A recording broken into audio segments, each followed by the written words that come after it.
face à des autorités maliennes qui ont décidé de privilégier leur propre survie politique au détriment de la lutte contre le terrorisme, les conditions politiques n'étaient plus réunies pour que la France continue de travailler aux côtés des forces armées maliennes. Nous restons pleinement engagés. Nous agissons en soutien de tous les États de la région qui font le choix de la lutte contre le terrorisme. Nous appuyons le renforcement et l'équipement des forces armées de ces pays pour renforcer leur sécurité et leur souveraineté.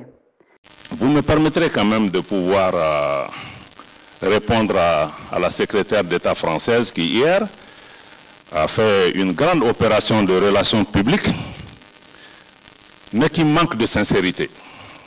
Je crois qu'un régime qui a une telle assise populaire n'a pas à s'inquiéter pour sa survie. La survie pour laquelle le Mali se bat, c'est la survie du Mali en tant qu'État. En tant qu'État. Et la survie de l'État malien a été menacée parce que la France, à la tête d'une coalition internationale, est intervenue en Libye pour une opération. Jusqu'à aujourd'hui, on ne connaît pas quel était l'objectif recherché.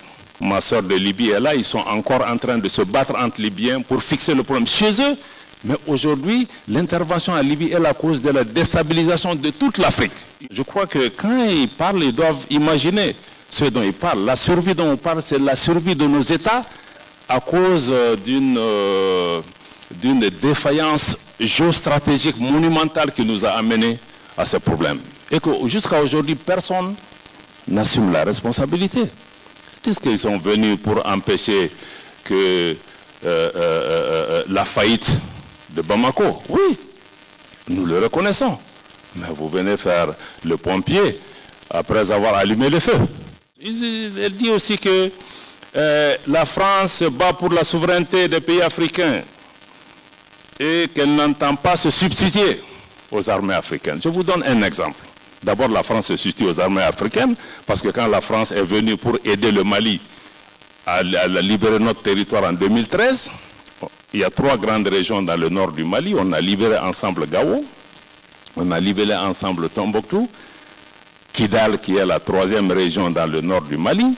À 50 km de la ville de Kidal, l'armée française a stoppé net l'armée malienne en disant que vous ne pouvez pas entrer à Kidal sur notre propre territoire. Quelle souveraineté vous promouvez? Aujourd'hui, 10 ans après, l'armée malienne et l'État malien n'est pas présent à Kidal.